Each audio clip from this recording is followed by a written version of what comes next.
सच्ची सहेली, महिलाओं के लिए सबसे भरोसेमंद औषधि एवन टॉनिक।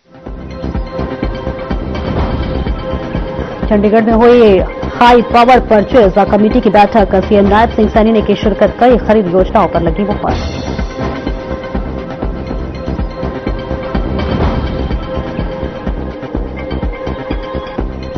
फरीदाबाद में हाइड्रा के नीचे दबने से शख्स की मौत, गुस्साए परिजनों ने लगाए कंपनी प्रशासन पर आरोप, कार्रवाई की मांग को लेकर किया चक्का जाम।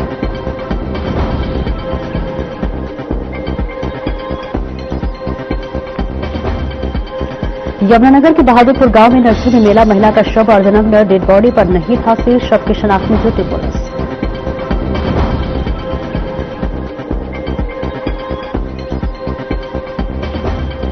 और पिहुआ में हिसार चंडीगढ़ हाईवे 152 पर हादसा, साइड लगने से पलटते हुए खेत में जा गिरी कार, ड्राइवर की मौत, 2 बच्चों समेत 6 लोग घायल।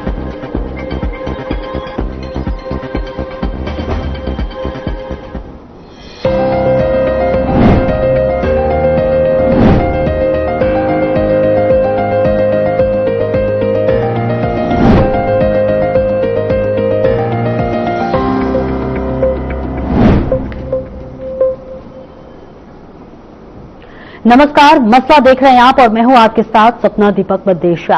हरियाणा सरकार की कैबिनेट मीटिंग सोमवार को हुई, जिसमें कई बड़े और अहम और दूरगामी फैसलों पर मुहर लगी है।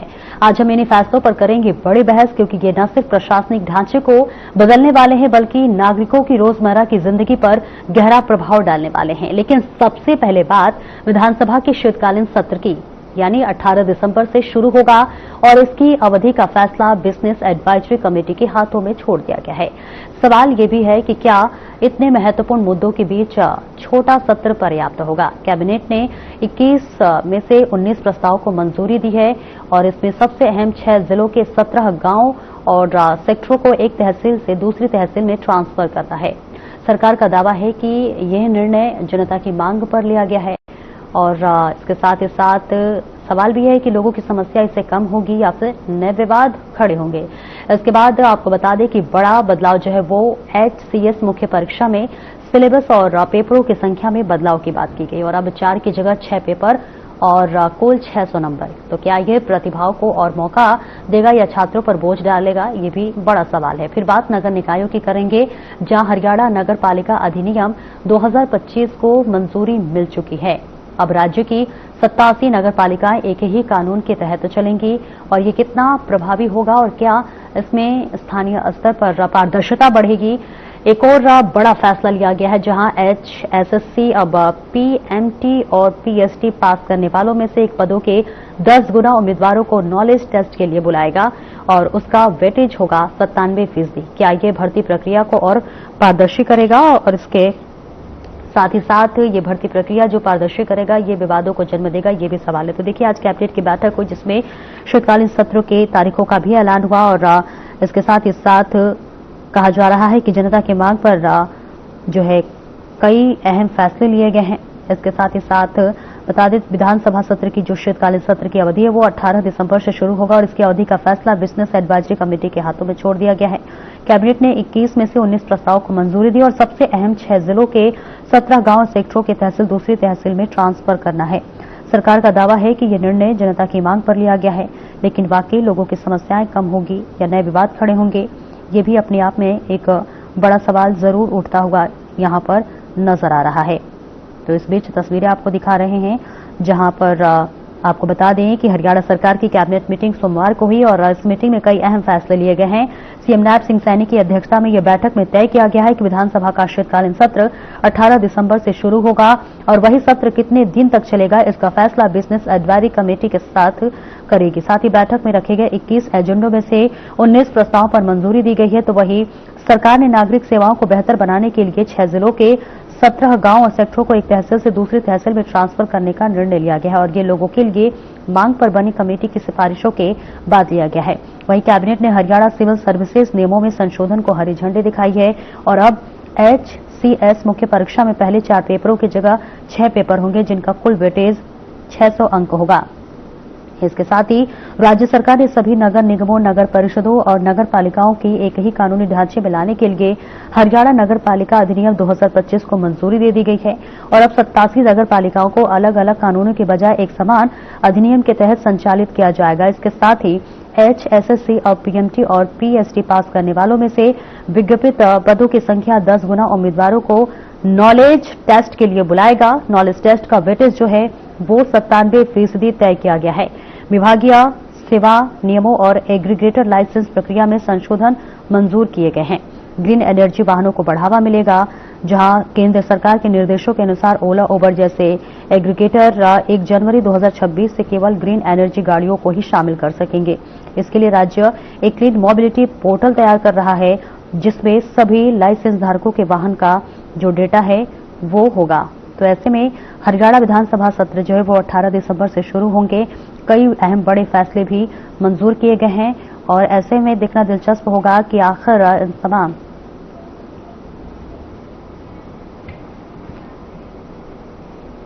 और इसी पर करेंगे चर्चा। हमारे साथ खास मेहमान जुड़ रहे हैं, उनका परिचय करा देते हैं। बीजेपी प्रवक्ता राजवीर रोहेला हमारे साथ जुड़ रहे हैं, स्वागत है सर आपका। कांग्रेस से प्रवक्ता कृष्ण शर्मा हमारे साथ जुड़ रहे हैं, सर आपका भी बहुत बहुत स्वागत है। और इसके साथ ही राजनीतिक विश्लेषक विशाल चौधरी भी हमारे साथ जुड़ रहे हैं, सर आपका भी बहुत बहुत स्वागत है। सबसे पहले कृष्णा शर्मा आपके पास आऊंगी। देखिए, आज कैबिनेट बैठक में शीतकालीन सत्र की तारीखों का ऐलान हुआ है और कई अहम प्रस्तावों पर भी मुहर लगी है। कांग्रेस कितना सहमत है इन तमाम प्रस्तावों पर? सबसे पहले तो मैं आप सबको प्रणाम करता हूँ। और जो ये कैबिनेट मीटिंग हुई है, ये सरकार की निरंतरता से रहने वाली मीटिंगें होती है। जब भी सरकार को ये महसूस होता है कि समाज के लिए सरकार एक कल्याणकारी राज्य को क्या कदम आम जनता की भलाई के लिए उठाना चाहिए और क्या क्या बिंदु, क्या क्या समस्याएं समाज से सरकार के अधिकारियों ने या नेताओं ने जाहिर उनको लेखित किया, वो सब बातें सरकार अपने अपने स्तर पर उसको अपने कैबिनेट में रखती है, कैबिनेट मंत्रियों से सलाह मशवरा करती है। और जो समाज के हित के लिए सरकार और लोगों को क्या फायदा उसका पहुंचे आम जनता को, उसके लिए वो जरूरी निर्णय लेती है। आज हमारी जो सरकार है, भाजपा सरकार बनी हुई है, उन्होंने महसूस किया होगा कि समाज में और जनता को क्या दिखते हैं और क्या फैसले करने चाहिए। मैं तो 1-2 बिंदु वैसे 21 मुद्दे रखे थे, उसमें से 19 को पास किया है। लेकिन मैं एक बात कहना चाहता हूँ, इन्होंने HTS के लिए जो अब रखा है कि इंग्लिश और हिंदी के 2 विषय और रहती है 100 नंबर के और 400 नंबर के पहले होते थे, जो टोटल 400 होते थे। ये भाई रहीना भी बोल रहे, आप लोग ज्यादा आप अपनी बारी आएगी तो बोल दिए। तो मैं ये कहना चाहता हूँ कि ज्यादा तो पब्लिक ये अपना भाजपा का करेगा, मैं तो इनकी बातों को सुन के इसका जवाब दूंगा। लेकिन मैंने तो महसूस किया जो प्राइवेट विश्वविद्यालयों पर अंकुश करने की बात है, क्या उसमें सरकार दखल देना चाहती है? क्या खनन के बारे में इन्होंने अपनी गलती को महसूस किया? जो खनन हर जिले में 2 नंबर का काम भाजपा के लोग कर रहे हैं। करनाल में कई पॉइंट ऐसे हैं जिसमें सरेआम, यमुनानगर में सरेआम दिन रात चलती है। 12 बजे के बाद 1 बजे के बाद आप सड़कों पर नहीं चल पाते। वो लोग खनन करते हैं, रेता धुलाई का काम करते हैं। अगर वो इस पे इन चीजों से संजीदा है सरकार, तो उस पर लगाम लगाए। सरकार का रेवेन्यू जो घाटा हो रहा है उसको रोका जा सकता है। कई ऐसे बातें देखने को मिली। और जो बातें प्रकाश में आएगी भाई भाजपा के प्रवक्ता जी बताएंगे, तो मैं उनसे फिर कुछ बातें और लेंगे। ये सरकार के आदमी है तो बताए। मैं तो ये कहना चाहता हूँ कि सरकार कोई भी हो, वो कैबिनेट में अच्छे जन कल्याण के विषय उठाती है और उनको लागू करने में उनकी मंशा तो स्पष्ट होनी चाहिए। अभी विषय ये है कि जो विश्वविद्यालय संशोधन उठाया जा रहा है, ये कहीं तार फरीदाबाद से तो नहीं जुड़ते, इसके कई तार जुड़ने का हम इस पे मतलब इनकी मंशा भाजपा की अलग ही होती है। ये जो कदम उठाते हैं इनका असली रूप बाद में दिखाई देता देखते हैं।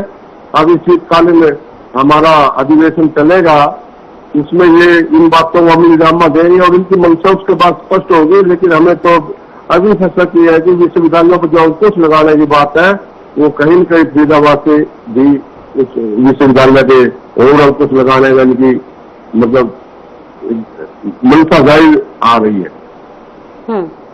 ठीक है, इसका जवाब दे दीजिए राजवीर रोहेला जी। 2 नंबर का काम होता है भाजपा की सरकार में, रात 12 बजे के बाद से अवैध रूप से काम होता है, बता दीजिए। सपना जी नमस्ते, प्रवक्ता साथी कृष्ण जी और हमारे एक्सपर्ट चौधरी साहब गौरी मेरी राम राम। नहीं, अभी आज जो कैबिनेट में 19 जो एजेंडे पास हुए हैं, जो ये 21 में से, तो ये कैबिनेट की मीटिंग में पास हो लिए और एकदम इसके सारे विषय हैं। उसमें चाहे वो जो तहसील है, तहसील में गाँव को जोड़ने और घटाने की बात है, वो एकदम इसका मुद्दा है वो, क्योंकि अभी गाँव की डिमांड पे किया गया है। जो 87 नगर पालिका हरियाणा में काम कर रही है, उनके अलग अलग नियमावली है, तो कहीं ना कहीं उनको भी एक दायरे में लाने का काम हरियाणा सरकार अपनी बार करने जा रही है। और ये ऐतिहासिक जो बात है, ऐतिहासिक चूक है जो भूतकाल में किसी ने नहीं की, वो भारतीय जनता पार्टी करने जा रही है।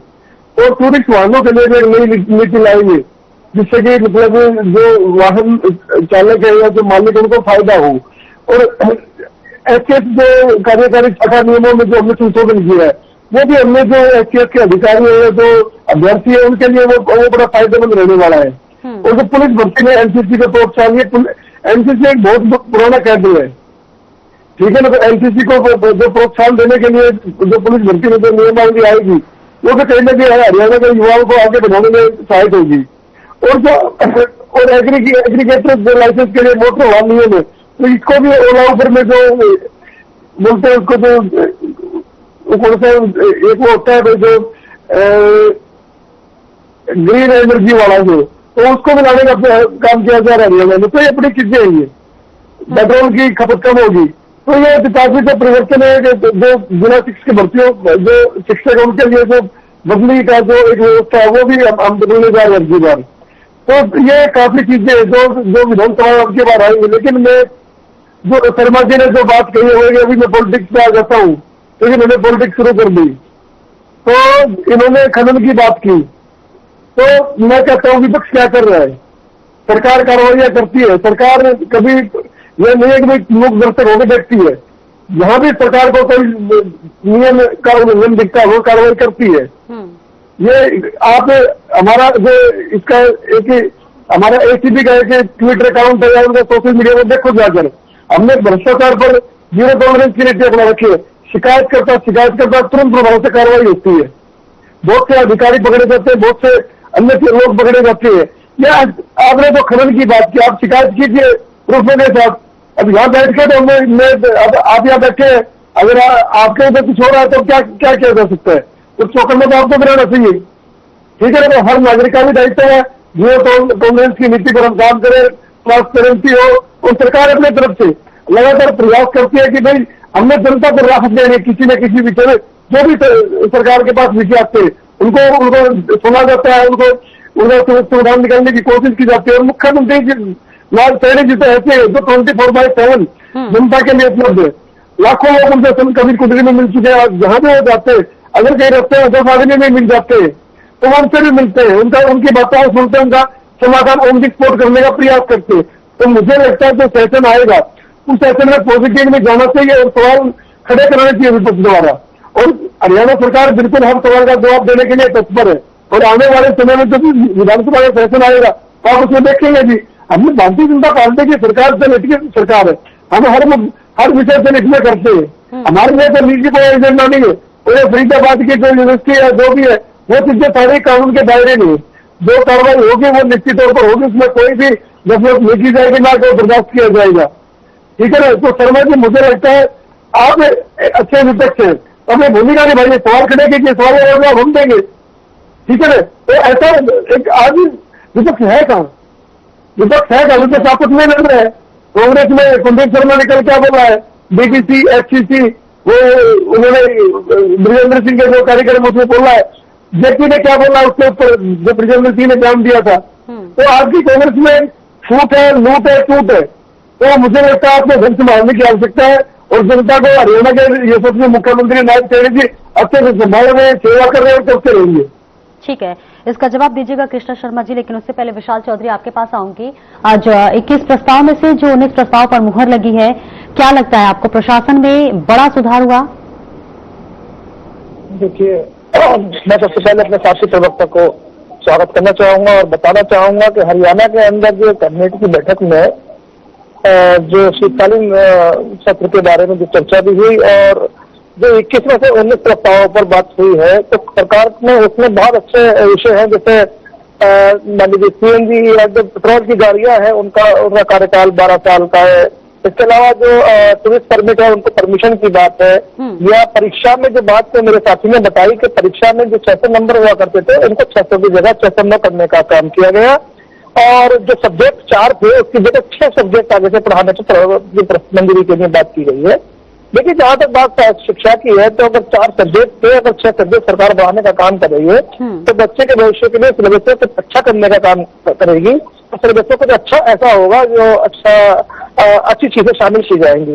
इसके अलावा सरकार जो खनन के अंदर भर्तियां कर रही है, या सरकार ने जो एक दूसरा कदम जो उठाया है कि जो टीचर्स के लिए, टीचर के स्थानांतरण के लिए या टीचर के लिए, ये भी एक अच्छा सरकार के लिए कदम होगा। इसके अलावा निजी विश्वविद्यालय के सुधार के लिए, निजी विश्वविद्यालय के जो मानक है उनमें जो संशोधन किया जा रहा है या उनके लिए जो काम किया जा रहा है वो भी एक अच्छा काम है। इसके अलावा मैं ये भी कहूंगा जो गाड़ियों का टाइम, डीजल की गाड़ियों को 9 साल का टाइम दिया गया है, उस पर भी चर्चा होगी। ये सारे पहलुओं पर हरियाणा सरकार चर्चा करने के लिए तैयार है शीतकालीन सत्र में, और जो सरकार रखना चाहती है। तो सरकार की कैबिनेट में जो है, मुझे लगता है कि ये जो प्रस्ताव पर, अच्छा जैसे नगर पालिका के अंदर मजिस्ट्रेट नियुक्ति का मामला है, ये बड़ा अनिवार्य मामला था, बड़ा जरूरत थी इसकी। हरियाणा सरकार का ये भी मैं मानता हूँ कि कैबिनेट की बैठक में ये सुझाव रखना अच्छा कदम है, क्योंकि नगर निकायों के अंदर जो समस्याएं होती है वहां मजिस्ट्रेट की नियुक्ति ये अच्छी है।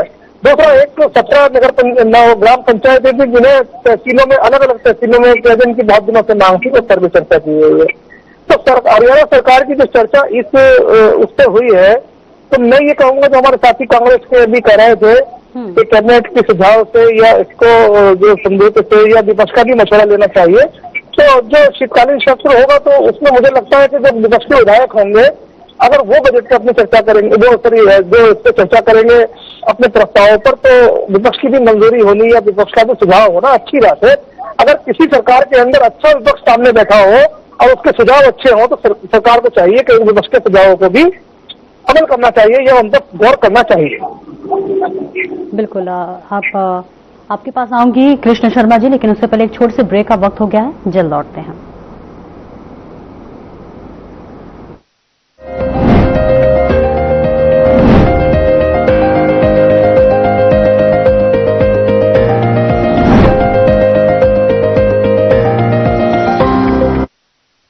ये है उत्तराखंड, जहां प्रकृति का हर रंग, हर मौसम जीवन को संवारता है। अब यही धरती अपने सपनों को आसमान की ऊंचाइयों तक पहुंचाने के लिए तैयार है। देहरादून से बेंगलुरु तक एक नई उड़ान जो जोड़ रही है सपनों को अवसरों से, यात्राओं को नई दिशा से। मुख्यमंत्री पुष्कर सिंह धामी की पहल से अब हर छात्र, हर उद्यमी, हर परिवार सीधे देश की तकनीकी राजधानी से जुड़ सकेगा। देहरादून अब सीधे जुड़ चुका है देश के बड़े महानगरों से। दिल्ली, मुंबई, कोलकाता, हैदराबाद, अहमदाबाद और अब बेंगलुरु। जॉली ग्रांट एयरपोर्ट को अंतर्राष्ट्रीय स्तर की सुविधाओं से सुसज्जित किया जा रहा है।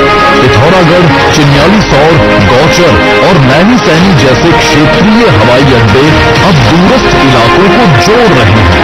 पंतनगर एयरपोर्ट का विस्तार कुमाऊं की नई पहचान बनेगा। इन हवाई सेवाओं से अब तक गौतम, श्रीनगर, चिन्यालीसौर, हल्द्वानी, मंसूरी, पिथौरागढ़, पंतनगर, चंपावत, बागेश्वर, नैनीताल और अलवर से महत्वपूर्ण क्षेत्रों को सफलतापूर्वक जोड़ा जा चुका है। हम गरीबवानी एयरपोर्ट, पंतनगर एयरपोर्ट को अंतर्राष्ट्रीय विमान सेवाओं में विकसित करने की दिशा में निरंतर कार्य कर रहे हैं। ये उड़ान सिर्फ शहरों को नहीं जोड़ती, ये जोड़ती है सपनों को। पर्यटन को मिलेगा नया आयाम, निवेश को मिलेगी ताकत और व्यापार को मिलेगा विस्तार। छात्रों के लिए खुलेंगी नई राह, उद्यमियों के लिए बनेंगे नए बाजार, परिवारों के लिए बढ़ेगी आत्मीयता की दूरी।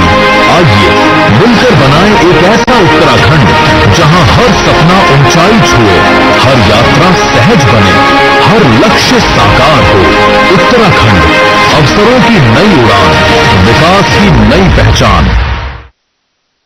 कुछ लोग खाते पीते तो बहुत बढ़िया हैं, पर फिर भी उनकी सेहत नहीं बनती। पिचके हुए गाल हैं, हड्डियां निकली हुई हैं, पैंटें ढीली हैं, कपड़े जचते नहीं, कोई पर्सनैलिटी नहीं। ऐसे लगता है उधर से खाए जा रहे हैं, उधर से निकले जा रहा है, क्योंकि उनका पाचन तंत्र खराब है। और जब तक के पाचन तंत्र दुरुस्त नहीं होगा, वो जितना मर्जी अच्छे से अच्छा खा ले, उनकी सेहत नहीं बन सकती। इसलिए हमारी संस्था सन्यासी आयुर्वेदा ने एक ऐसी दवा का निर्माण किया है जो कि आपके लिवर को, आपके पाचन तंत्र को दुरुस्त करने का काम करती है, ताकि आप जो भी खाएं उसका पूरे का पूरा निचोड़ आपके शरीर को लगे, आपकी भूख बढ़े, खाया पिया सही से लगे, नया खून बने, हड्डियों में जान आए, वजन बढ़े और आप मोटे तगड़े खूबसूरत पर्सनैलिटी के मालिक बन जाएं।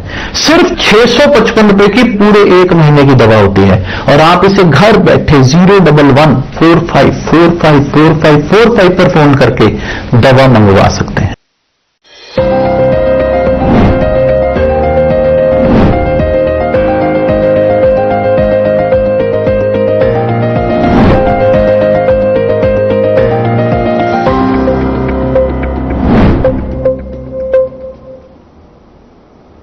और ब्रेक के बाद एक बार फिर से स्वागत है आपका। तो सीधे चलते हैं कृष्णा जी, आपके पास आती हूं। देखिए, तमाम फैसलों पर आज मंजूरी मिली है, 19 फैसलों पर मंजूरी मिली है। अगर कांग्रेस इसका विरोध कर रही है तो फिर कांग्रेस के पास क्या विकल्प है, क्या सुझाव देती है सरकार को? जल्दी से अपनी बात 1 मिनट में कह दीजिए, समय की कमी है। बातें कही और अच्छे भी लगते हैं जब भाजपा के प्रवक्ता जो बोलते हैं, बड़ी अच्छी पाठशाला से सुशिक्षित होते हैं। मैं ये कहना चाहता हूँ, अभी हाल ही में जो 1-2 दिन पहले रिजल्ट आया इंग्लिश का SPSC से, उसमें हरियाणा के कैंडिडेट 106 मिले। तो ये जो बदलाव का, जो SPSC में बदलाव का है, जो हरियाणा में पहले भी भर्ती होती थी, उसमें बाहर के जो कैंडिडेट होते थे वो कुछ परसेंटेज होते थे, अब 70-80% बाहर के होते हैं और हरियाणा के उसमें PhD है, नेट है, जो वो सारे मतलब वो फैल हो गई। वो एक साजिश है, उसकी हमने मांग की है कि आप इसकी जांच करें, मुख्यमंत्री जांच करवाए उसकी। मुख्यमंत्री ने आप जान दिया है कि वो स्वतंत्र एजेंसी है SPSC और वो उसमें कोई दखल नहीं देती। अगर नहीं दखल देती तो दखल कौन देगा? क्या हरियाणा में कोई योग्य बच्चे, पहले SDO की भर्ती हुई थी मनोहर लाल के काल में, जबकि सारे बाहर के थे, हरियाणा के उसमें बहुत कम थे, प्रोफेसरों की हुई थी उसमें कम थे। और ये तो अभी 1-2 दिन पहले आया। हमारा मकसद हंगामा खड़ा करना नहीं है, हमारा ध्यान सरकार का आकर्षित करना होता है कि आम जनता में आपका मैसेज, आप जब कोई मुद्दा आता है आप दूसरी बात ठीक है। राजवीर रोहला जी, ठीक है सर, ठीक है, समय के हमारे पास कभी। राजवीर रोहला जी, एक छोटा सा कमेंट दे दीजिए। सपना जी, जो कृष्ण जी अभी जो अपनी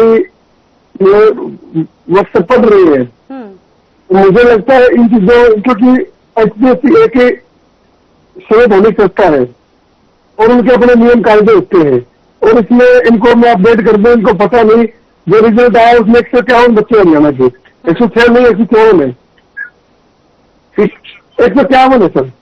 तो इन्हें समझना चाहिए कि भाई योग्यता के आधार पर हरियाणा सरकार लगातार नौकरियां दे रही है। हमने 2 लाख से ज्यादा नौकरियां योग्यता के आधार पर दी है और उसमें जो अगर कोई, अब बहुत से बच्चे ऐसे होते हैं जो बाहर से अपने बाहर पढ़ते हैं और वो हरियाणा में। विशाल चौधरी जी, एक लास्ट कमेंट दे दीजिए जल्दी से। देखिए, शीतकालीन सत्र में जो मोटर व्हीकल एक्ट जो है उसमें जो है, इसके अलावा ये अच्छा विषय लिया है। और दूसरा जो मैं ये कहना चाह रहा था इसमें कि कांग्रेसी के जो हमारे बड़े साथी हैं, हमारे बड़े भाई हैं, मैं उनसे कहूंगा कि मैं बीजेपी का प्रवक्ता न होकर मैं एक विश्लेषक हूँ और राजनीति की बात कर रहा हूँ। तो मैं यही कहूंगा कि जो प्रदेश सरकार जो कार्य कर रही है वो जनता का विश्वास लेके करना चाहिए और जैसे जनता के चुने हुए प्रतिनिधि होते हैं तो वो जनता की बात को सरकार में रखते हैं और उसी को ध्यान में रखते हुए सरकार अमल करती है। तो कैबिनेट की बैठक में जो प्रस्ताव रखे गए हैं वो जनप्रतिनिधियों के हैं और वो अलग बात है कि विपक्ष उस पर समझौता ना करता हो या विपक्ष उस पर अमल ना करता हो, लेकिन सरकार के जनप्रतिनिधि सरकार में बैठे हुए जो जनप्रतिनिधि हैं वो सरकार में जनता की रहनुमाई के लिए है और जनता का प्रतिनिधित्व करने के लिए है। बिल्कुल, और ये फैसला देखने वाली बात होगी कि कितना अहम होता है और जनता के लिए कितना जो है कारगर होता है। आप तीनों का इस चर्चा में जुड़ने के लिए बहुत बहुत शुक्रिया। तो देखिए, आज कैबिनेट की बैठक हुई जहां शीतकालीन सत्र की अवधि का ऐलान किया गया। 18 दिसंबर से शीतकालीन सत्र आरंभ हो रहा है। इसके साथ ही 21 एजेंडे को बैठक में रखा गया, जिसमें से 19 प्रस्ताव पर मंजूरी मिली और इसके साथ ही साथ जब बैठक खत्म हुई तो मुख्यमंत्री ने खुद प्रेस कॉन्फ्रेंस कर इस बात की जानकारी दी। इस चर्चा में मेरे साथ इतना ही। नमस्कार।